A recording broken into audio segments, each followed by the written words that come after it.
හරි අද මම කතා කරන්න බලාපොරොත්තු වෙන්නේ 10 වසරේ 10 ශ්‍රේණියේ දෙවෙනි පාඩම වර්ගමූලය. මේ දින පාඩමේ කොටස් දෙකක් තියෙනවා. ප්‍රධාන වශයෙන් එකක් තියෙනවා සන්නිකර්ෂණය සහ තියෙන ළඟට බෙදීමේ ක්‍රමය වගේම වර්ගමූල සේම තියෙනවා. මේ කොටස් දෙක තමයි තියෙන්නේ. හරි මම කිව්වා වගේම දැන් මේ අද තුන්වෙනි දවසේ මාස 3 මගේ ටාගට් එක තමයි මාස 3ේදී ඔක්කොම සිලබස් කවර් වෙන්න පාඩම් වලට අවශ්‍ය තීරි ටික අවශ්‍ය නිදසුන් ගණන්ට හදලා ඕගොල්ලන්ට අවශ්‍ය දැනුම ලබා දෙන එක. හරියටම දැන් වෙලා පාන්දර 1යි මම වීඩියෝ කරද්දි මම මේ ගන්න උත්සාහයට ඔයගොල්ලොත් එකතු වෙන්න. මොකද මේ සියලුම පාඩම් වලට ඔයගොල්ලන්ට මැගෑරුණු කරුණු ඔයගොල්ලන්ට අල්ලගන්න බැරි වෙච්ච දේවල් තියෙනවා නම් මේ වීඩියෝ ටික බලලා ඉගෙන ගන්න. ඒක තමයි මම ඔයාලට කියන්න අගිමල්ලි.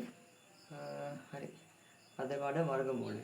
වර්ගමූලයේ තියෙන පළවෙනි කොටස තමයි සන්නිකර්ෂණය කියලා කැලලක් තියෙනවා. මේ සන්නිකර්ෂණය කියන්නේ දැන් තියෙනවානේ පූර්ණ වර්ග සංඛ්‍යා. මොනවද පූර්ණ වර්ග සංඛ්‍යා? පූර්ණ වර්ග සංඛ්‍යා කියන්නේ 1 වර්ගය 1යි. 2 වර්ගය 4යි. 3 වර්ගය 9යි. ඔහොම 1 4 9 16 25 36 ආදී වශයෙන් තියෙනවා පූර්ණ වර්ග සංඛ්‍යා. ඒ කියන්නේ 1 වර්ගය, 2 වර්ගය, 3 වර්ගය, 4 වර්ගය, 5 වර්ගය. ඔහොම මේ තියෙන වර්ග සංඛ්‍යා. ඔහොම වර්ග වෙලා තියෙන සංඛ්‍යා තමයි පූර්ණ වර්ග සංඛ්‍යා කියලා හඳුන්වන්නේ. දැන් ওই සංඛ්‍යා තියෙනවානේ.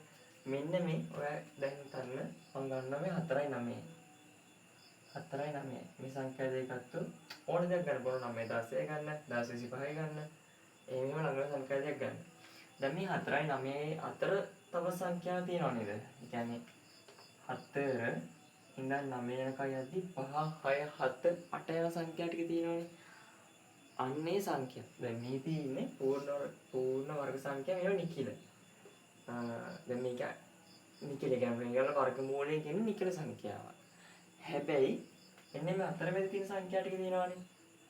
ඒවා දැන් හිතන්නකෝ මූල 5, මූල 6, මූල 7. මේවා නිකිලමේ සංඛ්‍යා නෙමෙයි. අර මේ ඉතින් අන්න ඒවයි මේ වර්ගමූල හොයන්නේ. ඒ කියන්නේ ආසන්න දශම ස්ථානයට කෙටි ක්‍රමයක් ලොංගින් හොයන විදිහට තමයි සන්නිකර්ෂණය කියන්නේ. වර්ගමූලයේ අගය හොයන එක. ඒ මූල 5 අගය හොයන එක. මූල 6 අගය හොයන එක. එහෙම පූර්ණ වර්ගයක් කරන සංඛ්‍යාවක අගය හොයන එක තමයි සන්නිකර්ෂණය කියලා කියන්නේ. සන්නිකර්ෂණය පළවෙනිට ගාන හද ගානක් හදමු. ගානකින් මේක ඉගෙන ගමු. මේකේ ඇති දෙයක් නෑ. පොඩි ගානක් ඕල විභාගයේ මේ ලකුණු දෙක ගානක් වෙනවා පළවෙනි කොටසේ. මම ගන්න මූල 5. මේක පළමු සන්නිකර්ෂණයට හොයන්න. පළමු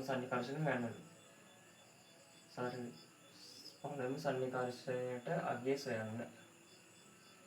අගය සොයන්න කියලා එහෙම තියෙනවා. හරි. මේ කරන්නේ මෙහෙමයි. මේ දැන් 5 තියෙනවානේ. 5. මුලින්ම ගන්න මේ 5න් දෙපැත්තේ තියෙන පූර්ණ වර්ග සංඛ්‍යාවන් දෙක. 5ට ආසන්න එකක් තියෙනවා 4. 4 දෙකේ වර්ගය 4. ආයෙත් තියෙනවා 9. 3 වර්ගය 9. දැන් මේකේ වර්ගමූලය ගන්නකො. මේ ටිකේ වර්ගමූලය ගන්න. වර්ගමූලය ගත්තාම 2 විශාලයි මූල 5 විශාලයි 3. දෙකට වඩා විශාලයි මූල 5 මූල 5ට වඩා විශාලයි 3. මෙන්න මේව අපිට මේ අසමානතාව ගොඩ ගන්න පුළුවන්. දැන් මේකේ අනුව මේ මූල 5 තියෙනවානේ. මූල 5 වඩාත්ම ආසන්න වෙන්නේ වෙන මේ සංඛ්‍යාවලින් කොහොමද කියලා අපි හොයාගන්න ඕනේ. දැන් 2 3 එකලක තියෙන සංඛ්‍යා ලියමු. ඒකෙන්ද අපිට ඒක නිර්ණය කරන්න බෑ. ඒ හින්දා මෙහෙම කරමු. දැන් දෙකට අපි ගන්නවා 2.1 වර්ගය. 2.1 වර්ගය ගන්නවා. 2.1 වර්ගය ගත්තාම එන සංඛ්‍යාව අගය බලන්න කීය දෙන්නේ කියලා. 2.1 අපි වැඩි කරලා බලමු කීය දෙන්නේ කියලා. මෙන්න කියමු 2.1. 1යි 2යි 1යි 4යි. නෑ 1යි 4යි 4යි. දශම ස්ථාන දෙකක් එනවා. ඒතර එනවා 4.41 කියලා. මීට වඩා අපි දැන් බලමු ඊළඟට 2.2. 2.2 මේකට ආසන්නයි කියලා. මූල 5ට ආසන්නද කියලා කියනවා. එහෙනම් ආයේ 2.2 වර්ගය ගමු. 2.2 වැඩි කිරීම 2.2 වර්ග. 4යි දෙවරක් 2 4යි දෙවරක් 2 4යි දෙවරක් 2 4යි. එතනින් එනවා 4යි 8යි 4යි. එතනින් එනවා 4.87යි. පහට ආසන්නයි. කියන්නේ මූල පහට ආසන්න අගයක් කියනවනේ. 4.87යි. හරි. අපි දැන් බලමු එහෙනම් මේක මේ 2.1 වෙන්න බෑ. හැබැයි 2.2 වෙන්න පුළුවන්. හැබැයි ඒකට අපිට නිගමනය කරන්න බෑ. අපි ඊළඟ එකත් බලමු. 2.3ත් වැඩි කරලා බලමු මොකද එතනින් එන අගය කියලා. අපි 2.3 වර්ගයත් තරම් බලමු. 2.3 වර්ගය ගත්තාම එනවා 3 වරක් 3 9යි 3 වරක් 2 6යි 3 වරක් 2 දෙවරක් 3 6යි දෙවරක් 2 4යි 9යි 2යි 5යි 5.29 කියනවා. එහෙනම් අපිට මෙන්න මේක අයින් කරලා දාන්න පුළුවන්. 2.1 වර්ගය වෙන්න බෑ. මොකද ඒක මේ පහට ගොඩක් ආසන්න නැහැ. ඊට වඩා පහට ආසන්නයි 2.2 වර්ගයයි 2.3 වර්ගයයි. දැන් මෙතනින් බලන්න. දැන් බලන්න මෙතන එකක් 1.2 වර්ගය අපිට ආවේ 4.84යි. මේක පහට ගොඩක් ආසන්නයි. පහට තව දශම 0.16ක් දැම්මනම් පහක් වෙනවනේ.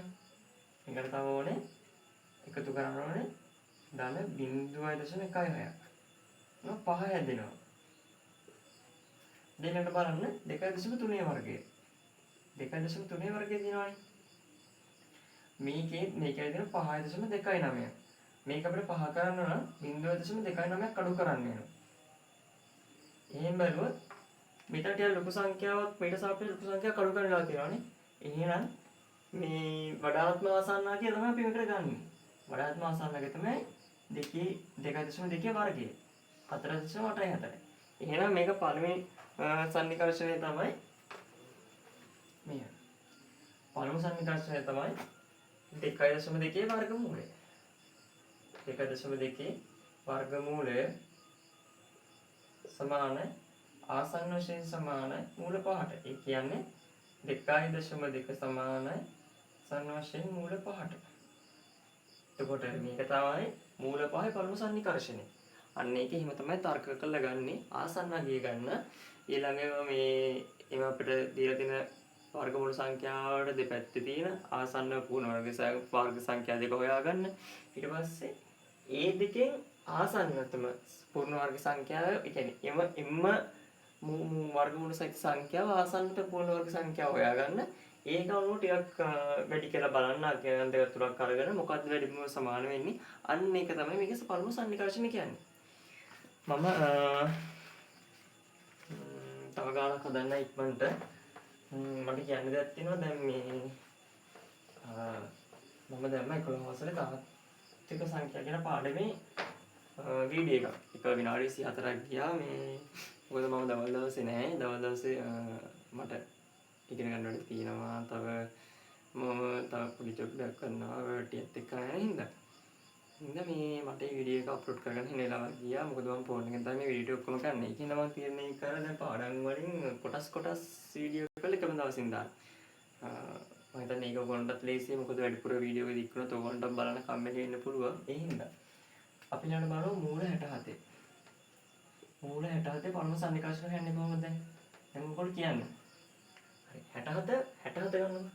මේ 67 වඩාත්ම ආසන්න පූර්ණ වර්ග සංඛ්‍යා දෙක. 64 තියෙනවනේ. 64 කියන්නේ 8 වර්ගනේ. අනේ 64 තියෙනවනේ. 64ට වඩා විශාලයි 67.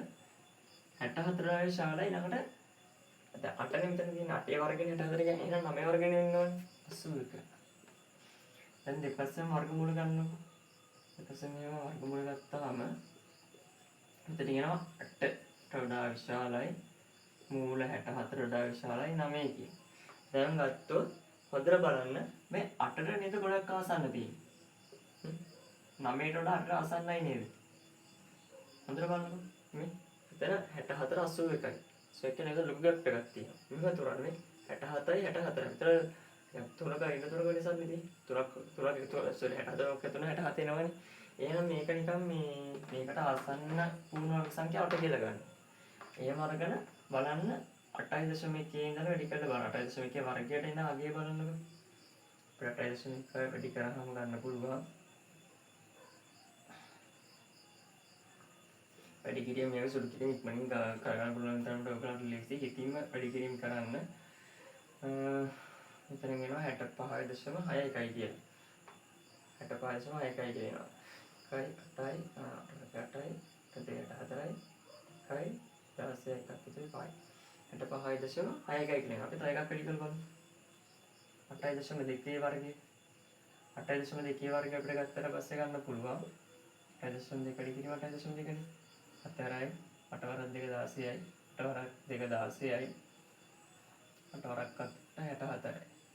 දැන් එනවා 4යි 5 2 12 එකක් ඉතුරුයි 5යි 7යි 67.24ක් කියනවනේ. 65.6කට වඩා 67.24 ළඟයි නේද ගොඩක්. බලන්න මේකේ 65 යන්නේ 64 තව දෙකයි ගානක් ඉතුරු වෙනවා. එහෙනම් එන්න ඕනේ 67.24 නේ. එහෙනම් එන්න ඕනේ 8.2 වර්ගය සමාන වෙන්නේ 67.24ට. එහෙනම් අපිට ගන්න වෙන්නේ 8.2 වර්ගයේ වර්ගමූලය ආසන්න වශයෙන් සමාන වෙනවා මූල 67ට කියලා අපිට තරග ගන්න පුළුවන්. එහෙනම් 8.2 තමයි මූල 67 පළමු සන්නිකර්ෂණය. මූල 67 පළමු සන්නිකර්ෂණය. ඔන්න මේ අච්චුපතිත්‍යංග ගණන් ටික හදන්න. හරි මම ඊළඟ වීඩියෝ එකකින් කියනවා බෙදීමේ ක්‍රමය වගේ වර්ගමූල වෙන විදිය.